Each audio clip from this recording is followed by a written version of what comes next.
Hello, I'm Deb Keyes with Stampin' on the Hill. Thanks for joining me today. I really appreciate your support. I have today for you another Wayback Wednesday. Let me know in the comments. Are you enjoying these Wayback Wednesdays, or is it just kind of old hat and move on to something different? I'd love to have your feedback, because if you're not getting anything out of it, then let's move on to something else. And if you have suggestions of what the something else would be, I'd like that too. Um, so today we're going to talk about inking with markers. Let me just jump right down with my hands here and show you what I've got going on. So we're going to use the Heartfelt Hexagon bundle, but I also wanted to show you from my handy dandy book from way back. So the instructions, not that you should read them all, the instructions pretty much tell you to color directly onto your stamp with the colors that you want. So you could make the tree green and the trunk of the tree brown. You could make the fire red and the logs brown, or whatever you want. This is also another way. It says in here, also helps when you're trying to eliminate parts of the image, because you don't have to color them then. So keep that in mind. I don't have. I was trying to think of a way to bring this to you without with the current products that I have. And anyway, so we're just going to go through it, and it'll give you an idea. I'm using Melon Mambo and Misty Moonlight inks. I've got markers and an ink pad. I already mentioned we're using the Heartfelt Hexagon. I've got some linen thread here that we'll throw on there as well. And I've got Balmy Blue. This is 8.5 by 5.5, scored at 4.25.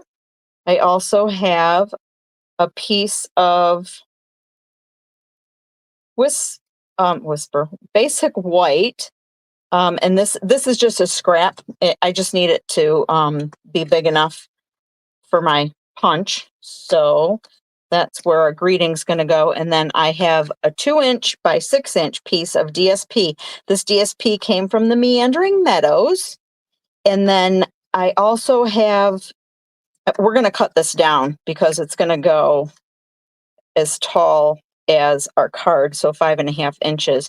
For now, I left it at 6 just because I wasn't sure if I wanted to cut off the top or the bottom, or maybe a little of both. But anyway, this is 2 1/8 by 5.5. So this is just going to layer like this. And I don't know, I think I want to bring in the cutter and just cut off the bottom half. It's not even going to layer that much. It's going to go all the way to the top. All you're going to see is a little bit on both sides. So let's do that. Let's bring this in, this aside, and we're just going to cut this off at 5.5. I kind of like the lightness of it. So there's that. Let's pull this back in. I think we can glue this together, the layer at least. So let's do that part. Well, maybe we need a little bit of glue. I always tell you not to overdo it, but a little bit is good. All right, so center it up here between so my edges are the same. Little bit of wiggle room with this glue, which is nice. All right, that's close. All right, so I'm going to use my linen thread. I'm almost out. So we're going to wrap this way, and I'm just going to tie it in a knot, which I guess I probably have room. There's enough probably to tie it in a bow, but I don't know. I kind of like knots better anyway. So let's get this together here. All right, there's my knot. We're going to bring in some snips and just cut these. You know what? Let's leave it a minute because maybe I will tie it in a bow now that it's already in a knot. See if that works. Maybe I like a bow. Because, you know, bows are so easy to do when you have a camera running. All right. No, I don't know. What do you think? Bow or no bow? Anybody? Let's pull this one a little bit and see if they get a little bit even. I don't know. I guess it's okay. All right, so we'll just cut off this end then. Makes it even. Okay. And then we can still make this go up or down a little bit. I think I'm going to bring it down just a little bit. Maybe I'm going to bring it down just a little bit. We're just going to like slide it with our fingers around the edges there. And then I'm going to glue this right here. Glue it right on. So then that part will be done, right? Get a little in this corner. It it doesn't matter. It doesn't have to be the way I do it if you're doing this along with me, but I'm just leaving a little bit of space here. Oh, you know what we forgot to do? We forgot to actually crease our card. We can still do it. And bone folder. I like to make sure my edges are together. There we go. All right. And then easy peasy. Okay, so that's the hard part. I mean, the easy part. So the, the next part is to, where did my, there it goes. I'm going to stamp, for me, it's easier to stamp again, I'm using both sides of my block. It's easier for me to stamp this outline and then get this in the middle of it than it is for me to do it the opposite. So I'm going to go ahead and get my Misty Moonlight going here. And I mean, I could use my marker for this too, but the whole idea, and I will show you the idea with the markers in just a moment, but I'm going to use blue here, Misty Moonlight blue here. Okay, and then we're done with this ink. And then let's see, we've got, I'm going to do the middle section blue. So because it's harder to, it's usually I would tell you to color with the lightest marker first, but they're both kind of light, and this one's in the middle. So I'm going to use my brush tip of my marker, and I'm going to, you're going to use the side of the brush tip, not the point, or you'll ruin the point. And then I'm going to gently color the 3 dots and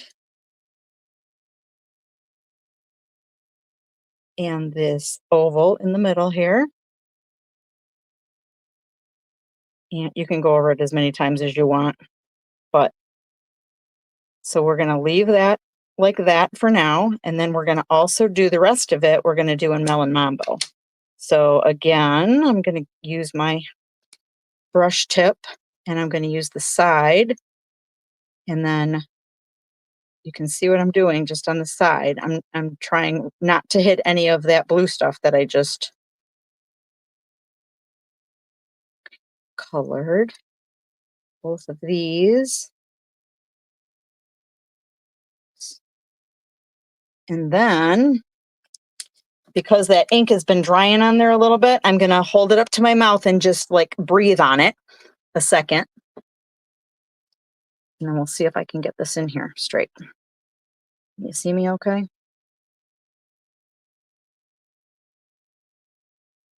I'm going for it, even though I can't tell for sure. We'll see what it looks like. Woohoo! So there you go. So this is the idea of using your markers so that you can color things in different colors. So we're just going to bring in the punch now. And I know I've mentioned it before, but in case you haven't been around that long, it's easiest to stamp unless it's a circle. Sometimes circles are the opposite. So don't take this for every single time. But in a case like this, it's easiest to stamp it first, flip your punch upside down so you can line it in there, and then I'm squeezing just a little bit to hold it still, make sure I still like it. Kind of think I need to move it just a little bit more. Okay, I'm good with that, and then I'm going to squeeze. Okay, there we go. Oh, you probably noticed I like to write the names of my stuff because usually when I'm talking about it, I can never remember the actual name of it. So that's why that's there. What did I do with the card? There it is. It's a good day, huh? All right, so then this, I'm just going to put a couple dimensionals, top and bottom, here. Actually, you know what? I'm going to put them on the sides because I want it to go over my linen thread. And that's enough of that. And we're just going to put this, maybe I want it to go on the linen thread and it'll hold it still. That'll work. All right. So there you have it. That's how you color with your markers.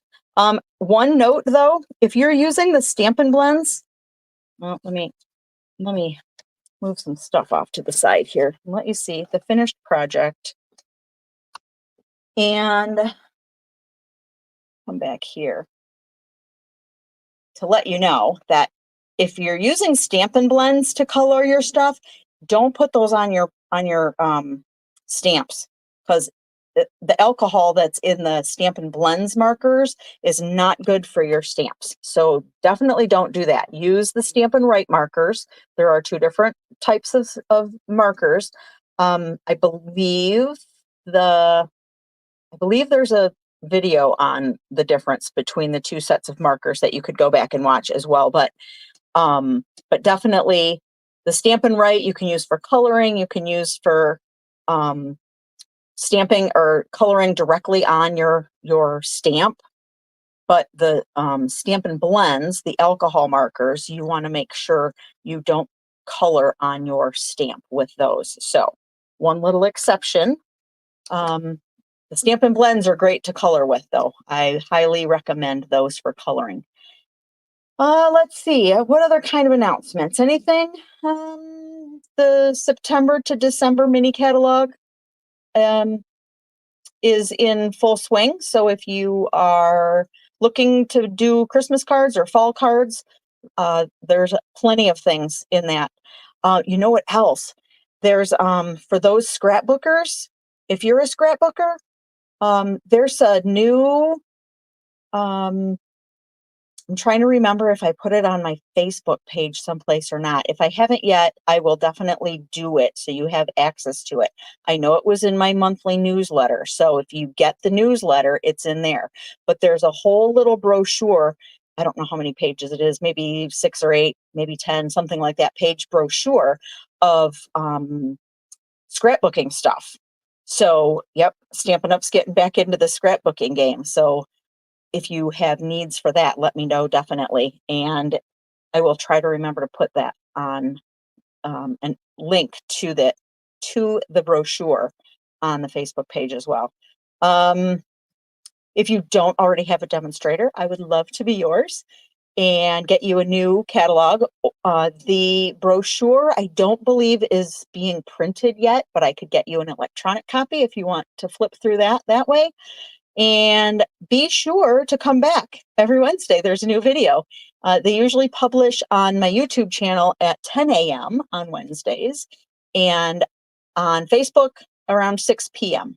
So either choice, I'm happy to have you watching me. So until next time, thanks for watching.